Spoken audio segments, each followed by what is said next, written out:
Hello friends, आपका फिर से स्वागत है हमारे चैनल बालाजी योगी में। मैं डॉक्टर योगेंद्र सिंह आपके सामने फिर एक नई वीडियो लाया हूँ। इस वीडियो का टाइटल है गोल्जी बॉडी। ठीक है, तो स्टार्ट करते हैं।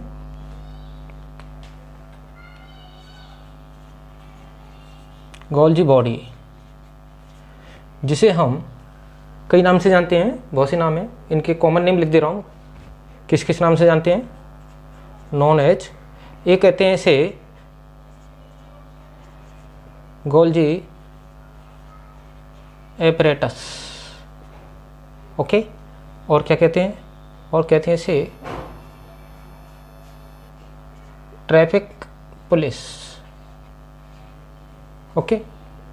और नाम है इसका मिडिल मैन ऑफ सेल, यानी सेल का मिडिल मैन। ठीक है। और किस नाम से जानते हैं? इसे कहते हैं एक बेकर्स बॉडी, के नाम से जाते हैं। और भी हैं, एक है डाल्मो कॉम्प्लेक्स, ठीक है। और नाम देखिए इडियोसोम, और है लिपोकॉन्ड्रिया। ठीक है। प्लांट्स में इसको कहते हैं डिक्टियोसोम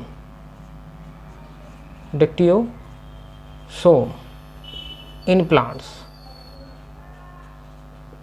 ठीक है, ये इसके कॉमन नेम है जो मैंने आपके सामने लिख दिए।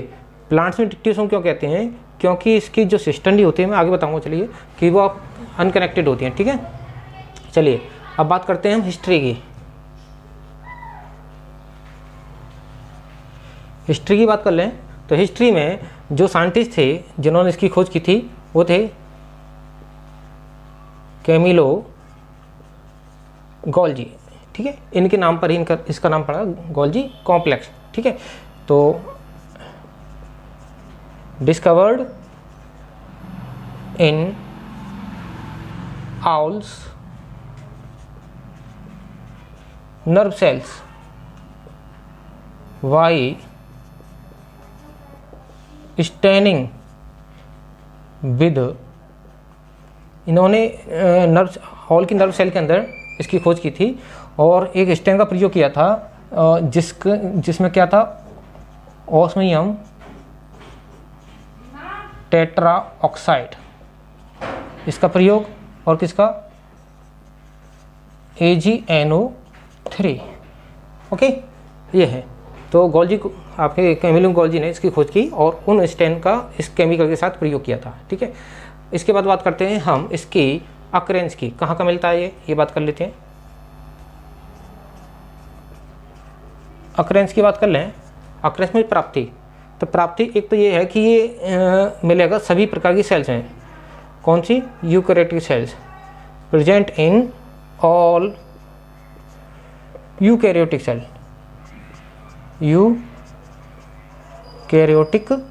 सेल्स में मिलेगा। ठीक है। और एब्सेंट किस में होगा वो भी लिख देते हैं। एब्सेंट होता है एक तो प्रोकैरियोटिक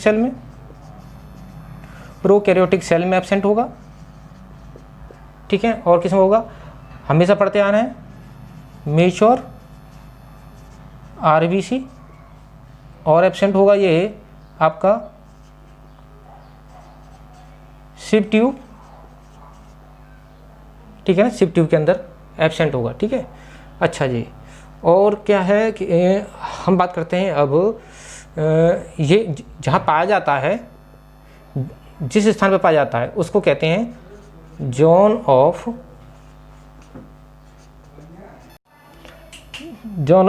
एक्सक्लूजन। इसका मतलब हो गया clear cytoplasmic surrounding of Golgi body. इसका मतलब ये हो गया कि गोल्जी बॉडी के आसपास क्या होता है, एक साइटोप्लाज्मिक क्लियरनेस होती है। ठीक है, उसके कारण इसकी गोल्जी बॉडी की एक वास्तविक स्ट्रक्चर नजर आता है कि यहाँ पर है। तो उस रीजन को क्या कहते हैं? जोन ऑफ एक्सक्लूजन के नाम से कहते हैं। ठीक है, अब बात करते हैं कंपोनेंट्स की। कंपोनेंट्स कंपोनेंट्स में ये है कि 3 कंपोनेंट्स हैं, ठीक है। एक है सिस्टर्नी, दूसरी है ट्यूब्यूल्स और तीसरी है आपकी वेसिकल, जैसा हम एंडोप्लाज्मिक रेटिकुलम में हम पढ़ा था, ठीक है। सिस्टर्नी क्या होते हैं? ट्यूब लाइक स्ट्रक्चर्स होती हैं। ट्यूब्यूल्स क्या होती हैं? ब्रांच्ड होती हैं। और वेसिकल क्या होते हैं? राउंड या ओवल स्ट्रक्चर्स होती हैं। तो ये पाए जाते हैं आपकी गोल्जी बॉडी के अंदर। तो हम अब बात करते हैं स्ट्रक्चर की।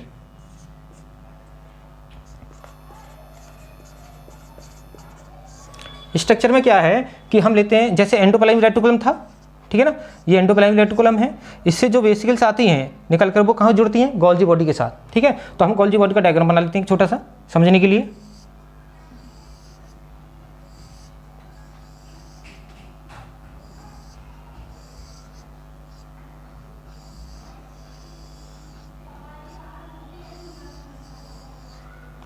होता क्या है इसमें कि जिस तरफ से जुड़ती हैं, ठीक है, उसे कहते हैं सिस फॉर्म।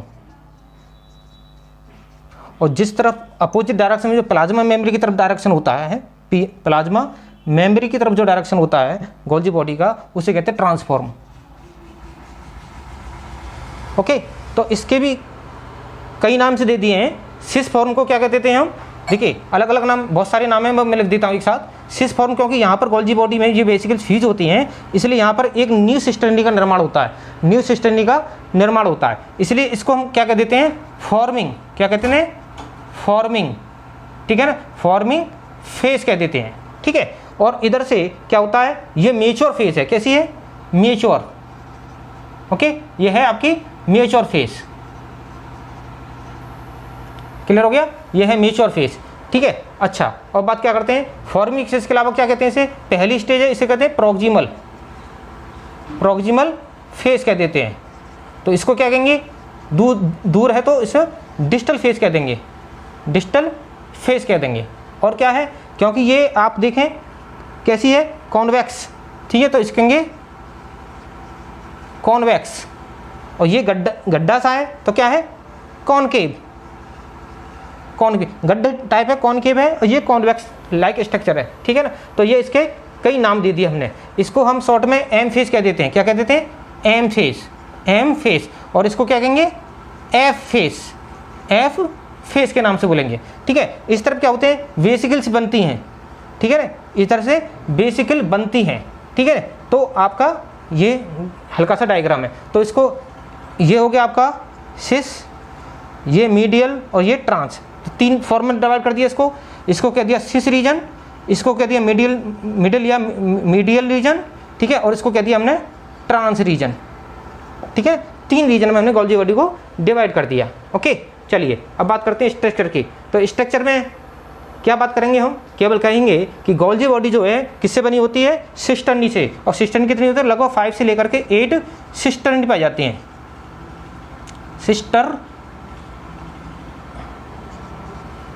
सिस्टर्ना, प्लूरल कहेंगे तो सिस्टर्ना और सिंगुलर कहेंगे तो सिस्टर्नी, ठीक है। और क्या है? ये जो पार्ट है, पूरा ग्रुप है, इस ग्रुप को क्या कहेंगे? इस ग्रुप को कहेंगे हम Golgi, called as Golgi stack के नाम से बोलेंगे इस स्टैक को, ठीक है। अच्छा जी, ये पॉइंट हो गया। अब बात करते हैं हम कि इन किन किन रीजन में क्या क्या वर्क होते हैं, ठीक है। देखिए सिस रीजन की बात कर लेते हैं। सिस रीजन, जो सिस रीजन है यानी जिस जगह आपका एंडोप्लाज्मिक रेटिकुलम जुड़ता है उस जगह क्या होता है? उस जगह पहला पॉइंट होगा आपका फॉस्फोराइलेशन, ठीक है। क्या होगा सिस में? फॉस्फोराइलेशन। और क्या होगा? Removal of mannose.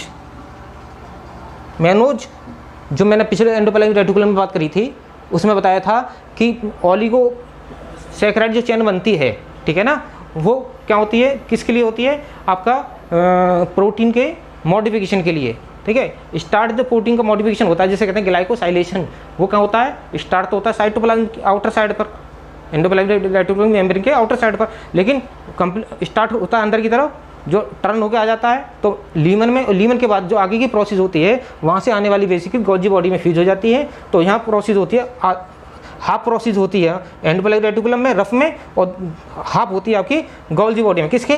ग्लाइकोसाइलेशन की प्रोसेस, ठीक है ना। यानी प्रोटीन से या लिपिड से ग्लूकोज या पॉलीसेकेराइड चेन का जुड़ना ही ग्लाइकोसाइलेशन है, ठीक है। चलिए, तो अच्छा, मेनोज रिमूवल ऑफ ये। अब बात करते हैं बीच की, मिडिल की।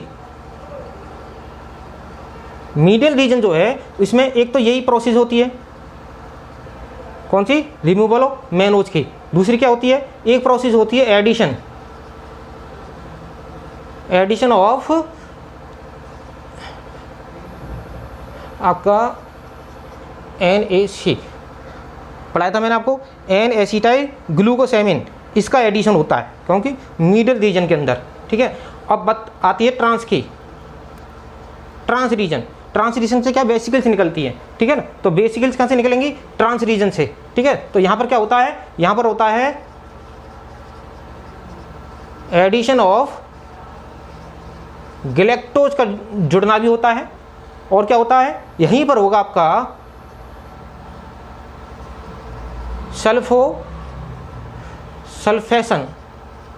Sulphation of tyrosine and carbohydrate. देखिए, सल्फेशन क्या है? वास्तव में सल्फेट मॉलिक्यूल्स का ट्रांसफर होना, ठीक है, उसको सल्फेशन कहलाता है। तो ये मैंने पॉइंट हल्का सा इनका भी बता दी कि कौन सी रीजन में क्या क्या वर्क होते हैं, ठीक है। अब बात करते हैं फंक्शन की।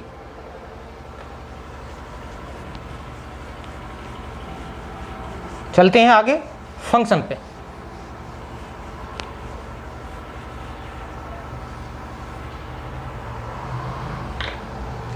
फंक्शन,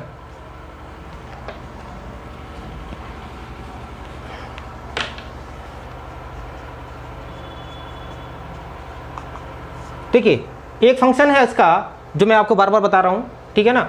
देखिए मेन फंक्शन क्या है, मैं पहले यहां लिख दे रहा हूं जिससे आपकी समझ में आ जाए। मेन जो फंक्शन है, मेन्स जो है वो एक तो है इसका कि प्रोसेसिंग होती है, विभिन्न प्रोसेस जो होती हैं, ग्लाइकोसाइलेशन वगैरह, ठीक है, आपका ग्लाइकोसाइडेशन भी होता है वगैरह वगैरह। और क्या है? एक पैकेजिंग भी होती है, यानी जो कंपाउंड एंडोप्लाज्मिक रेटिकुलम से आते हैं गोल्जी बॉडी में, फिर वो उनका मॉडिफिकेशन होता है और फिर वहाँ से वो पैक होकर के बेसिकल फॉर्म में बाहर भेजे जाते हैं, पैकेज, ठीक है ना। और क्या है? ट्रांसपोर्ट होते हैं एंड रिलीज होते हैं, बात वही है, ठीक है। रिलीज होना या ट्रांसपोर्ट होगा दूसरी जगह पर जाना, ये सारे फंक्शन है, ठीक है। रिलीज किसका? Release of secretary protein. Secretary जो प्रोटीन्स होती हैं, सेक्रेटरी प्रोटीन्स, उनका रिलीजन होता है। ये मेन फंक्शन है गोल्जी बॉडी के, ठीक है ना, किसके? गोल्जी बॉडी के, ठीक। अब बात करते हैं हम इसके कुछ हेडिंग ले लेते हैं। देखिए जैसे एक है ग्लाइकोसाइडेशन, ग्लाइकोसाइडेशन, इसमें क्या होता है? इसमें बनता है आपका glycolipid formation, glycolipid formation, glycolipid formation. इसका मतलब हो गया कि लिपिड में एक पॉलीसेकेराइड चेन का जुड़ाव होता है, एडिशन होता है, ठीक है ना, ग्लाइकोसाइडेशन कहलाता है, ठीक है। एक एग्जांपल दे देता हूं, जैसे मान लीजिए कोई आपकी है सिरीमोइड, एक केमिकल है, ठीक है ना, और ये किसमें होता है? इन ER, एंडोप्लाज्मिक रेटिकुलम होता है, वहां से गोल्जी बॉडी में आता है और गोल्जी बॉडी में आकर के कन्वर्ट होता है, ये गोल्जी बॉडी में किसमें कन्वर्ट होगा? लिपिड मॉलिक्यूल्स में, किसमें? स्पिंगो माइलिन में। और किसमें कन्वर्ट हो सकता है? और हो सकता है ये आपका ग्लाइकोलिपिड में, ठीक है ना। ये आपका एक फॉर्मेशन मैंने बता दिए हैं, ठीक है, एग्जाम्पल के तौर पर, ठीक। अब बात करते हैं दूसरा, ग्लाइकोसाइलेशन। इसमें क्या होगा? इसमें निर्माण होगा ग्लाइकोप्रोटीन का, ग्लाइकोप्रोटीन्स फॉर्मेशन होगा। ग्लाइकोप्रोटीन्स देखिए क्या होता है, जो हमने पिछली वीडियो में बात करी थी एंडोप्लाज्मिक रेटिकुलम में, हमने क्या किया था, वहाँ हमने बात की थी कि एक ओलिगोसैकेराइड चेन बनती है, ठीक है ना। वो क्यों बनती है? क्योंकि प्रोटीन का मॉडिफिकेशन होना होता है, ठीक है। तो वो रिएक्शन, आधी रिएक्शन कहाँ होती है? एंडोप्लाज्मिक रेटिकुलम रफ में। लेकिन अब इसके बाद की जो रिएक्शन होगी वो कहाँ होगी? एंड आपका गोल्जी बॉडी के अंदर। तो गोल्जी बॉडी में प्रोटीन का ग्लाइको प्रोटीन में कन्वर्जन होता है। इसमें क्या होता है, उस चेन में से बहुत से मैनोज हटाए जाते हैं और कुछ अलग आपके कार्बोहाइड्रेट ऐड भी किए जाते हैं, तब जाकर वो प्रोटीन वास्तविक मॉडिफाइड हो पाती है, जो मेच्योर हो जाती है। ठीक है ना, तो मेच्योरेशन समझ सकते हैं आप कि यहाँ पर प्रोटीन का मेच्योरेशन होता है, ग्लाइको आपका प्रोटीन का निर्माण होना। ठीक है, इसके बाद हम थर्ड लेते हैं आपका एक्रोसोम फॉर्मेशन इन स्पर्म। अब जानते हैं कि जो स्पर्म होता है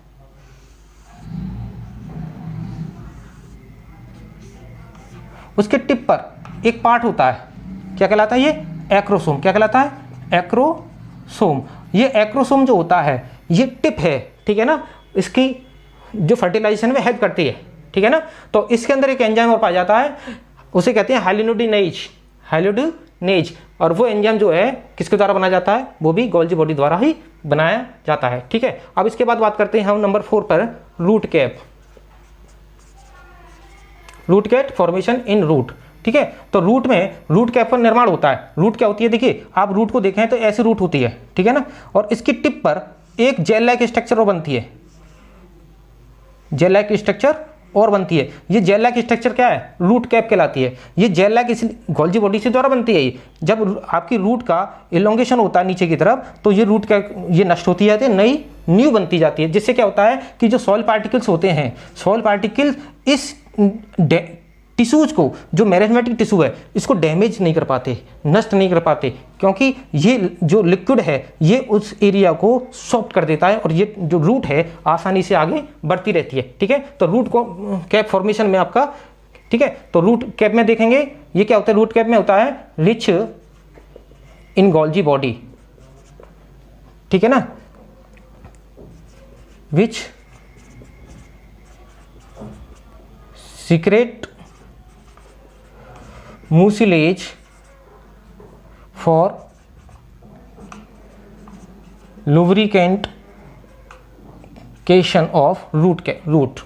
ठीक है, लुब्रिकेशन पैदा करने के लिए रूट टिप को, ठीक है ना, ये लुब्रिकेशन ऑफ रूट टिप कह सकते हैं, रूट टिप। ओके, चलिए नंबर 5 देखें आप, तो रूट टिप तक की बात होगी हमारी। अब बात करते हैं recycling of broken plasma membrane during endocytosis. देखिए एंडोसाइटोसिस क्या होती है, कोई सेल है, ठीक है, और सेल के अंदर जो प्लाज्मा मेम्ब्रेन है जब किसी लिक्विड को लेती है तो अंदर की तरफ इनफोल्ड हो जाती है, क्या हो जाती है, इनवेजिनेशन। ठीक है, इसके द्वारा क्या बनता है आपका फैगोसोम या पीनोसोम का निर्माण होता है। ठीक है ना, तो इसके अंदर ये क्या पहुंचा, ये लिपिड लेयर यहां पहुंच गई, थोड़ा सा टुकड़ा। ठीक है ना, तो इसका क्या होगा, इस प्लाज्मा मेम्ब्रेन जो एंडोसोम के माध्यम से अंदर पहुंची वो उसका रिसाइकलिंग होगा, ब्रोकिंग होगा, टूटेगा। ठीक है ना, ये क्या आपका होता है गोल्जी बॉडी के द्वारा। ठीक है, तो ये आपकी कंप्लीट हुआ। और आगे से बात कर लेते हैं नंबर 6, सेल वॉल फॉर्मेशन। ठीक है, सेल वॉल फॉर्मेशन क्या है, सेल वॉल फॉर्मेशन ये है कि गोल्जी बॉडी से जो वेसिकल्स निकलती हैं, गोल्जी बॉडी से जो वेसिकल्स निकलती हैं, सेक्रेटरी वेसिकल्स कह सकते हो, हैं, तो वो वेसिकल्स क्या करती हैं, वो जाती कहाँ हैं, ये आपका ये गोल्जी बॉडी है आपकी, तो यहाँ से जो वेसिकल्स जाएंगी निकलेंगी वो कहाँ जाएंगी, प्लाज्मा मेम्ब्रेन के पास।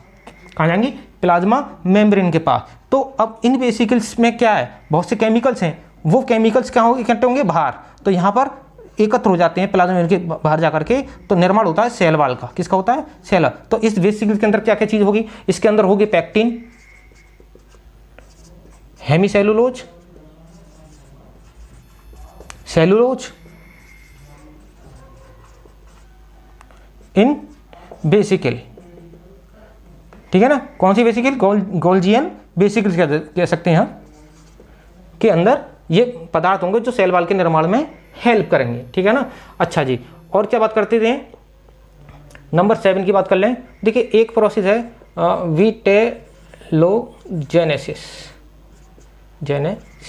विटेलोजेनेसिस में यॉक से संबंधित है। तो देखिए क्या होता है, ये है yolk formation in oocytes। oocyte क्या होती है? देखो oocyte क्या होती है, बीच में ओवम होता है और इसके चारों तरफ ग्रेवियन फॉलिकल्स होती हैं, ग्रेवियन फॉलिकल्स होती हैं, तब ये oocyte कहलाती है। यानी अंदर जो पार्ट है वो ओवम है, क्या है? ओवम, और ग्रेवियन फॉलिकल से गिर जाए तो वो oocyte कहलाएगा, ठीक है ना, यह याद रखें। ठीक, तो आपका ये हो गया। और क्या है? प्राइमरी लाइसोसोम फॉर्मेशन, ठीक है ना। अब ये भी बात क्लियर है, यहां से जो वेसिकल्स निकलती हैं, कुछ वेसिकल्स लाइसोसोम का निर्माण करती हैं, किसमें? इन एनिमल सेल में, इन एनिमल सेल्स में, ठीक है। लाइसोसोम को अब पढ़ाएंगे, आप सोसाइटी पे कहते हैं। तो लाइसोसोम में क्या होते हैं? बहुत से हाइड्रोलाइटिक एंजाइम्स होते हैं जो विभिन्न प्रकार के केमिकल्स को डाइजेस्ट या नष्ट कर देते हैं, ठीक है ना। तो क्या कहलाता है? Primary lysosome. और क्या बात करते हैं? और बात करते हैं कुछ आपके, और क्या सेक्रेशन, सेक्रेशन की बात कर लेते हैं। सेक्रेटरी प्रोडक्ट कौन कौन से हो सकते हैं? ठीक है, सेक्रेटरी वेसिकल्स जो निकलेंगी, ये सेक्रेटरी वेसिकल्स यहाँ से जो निकलेंगी वो उनमें कौन कौन से प्रोडक्ट हो सकते हैं? ठीक है, उसमें एक तो आपका होगा कह सकते हैं आप म्यूकस, बहुत से ले लें आप। देखिए म्यूकस हो सकता है, म्यूकस होगा। म्यूकस क्या करता है? म्यूकस जैसे किस में होता है? इन गोबलेट सेल ऑफ गट। गट में जो गोबलेट सेल्स होती है, गट में एलिमेंट्री कैनाल की बात कर रहे हैं, एलिमेंट्री कैनाल में जो गोबलेट सेल्स होती हैं वो म्यूकस निकालती हैं, जेल लाइक पदार्थ, जिसे एलिमेंट्री कैनाल एक लसर जैसे पदार्थ की एक क्या कह सकते हैं, लेयरिंग रहती है, ठीक है ना, जिससे दूसरे एंजाइम उस पर वर्क नहीं कर पाते हैं, ठीक है। और क्या है? गम, गम का सेक्रेशन भी करना। और किसका करना? देखिए एंटीबॉडीज भी, एंटीबॉडीज का भी फॉर्मेशन करना, ठीक है। और मेमोरी ग्लैंड के लिए लैक्टोप्रोटीन का निर्माण करना, लैक्टोप्रोटीन्स फॉर्मेशन इन मेमोरी ग्लैंड्स, ठीक है ना। यहां तक हम पहुंच गए। और बहुत से एंजाइम्स भी हैं, बहुत से एंजाइम्स हैं। जैसे किसके लिए एंजाइम्स है? लाइसोसोम की, लाइसोजाइम जो आपका आपका क्या कह सकते हैं, लाइसोसोम जो है, इसके लिए जो भी एंजाइम्स हैं इनका भी सिंथेसिस इसमें होगा गोल्जी बॉडी के अंदर, ठीक है। तो एंजाइम में बहुत से क्या हैं, बहुत से ऐसे हैं जो फास्फोरस का ट्रांसफर करते हैं, बहुत से ऐसे एंजाइम हैं जो सल्फर ग्रुप का ट्रांसफर करते हैं, ठीक है ना। जिससे क्या होता है? फास्फोरस और सल्फर का ट्रांसफर से क्या होता है? आपने बताया कि यहाँ पर यूज होंगे ये, ठीक है ना। हाइड्रोक्सिलेशन भी होगा, रिडक्शन और ऑक्सीडेशन प्रोसेस भी होगी, उसके भी एंजाइम्स होंगे, ठीक है ना। तो यहाँ पर आपका केसिन का फॉस्फोराइजेशन होगा, वो भी आपका, उसके भी एंजाइम्स होंगे, ठीक है। तो ये आपकी बात होगी यहाँ। और क्या है? लास्ट पॉइंट, एक पॉइंट और लिख देते हैं, prevention of cells destruction. Destruction का मतलब हो गया सेल डिस्ट्रक्शन क्या कहलाता है? इसको हम कहते हैं एपोप्टोसिस, एपोप्टोसिस। इससे प्रोटेक्शन करती है। कैसे कर पाती है? क्योंकि इसके अंदर एक जीन देखा गया है, वो जीन का नाम क्या है? जीन का नाम लिख देते हैं हम, उसका जीन का नाम है VCL2 जीन।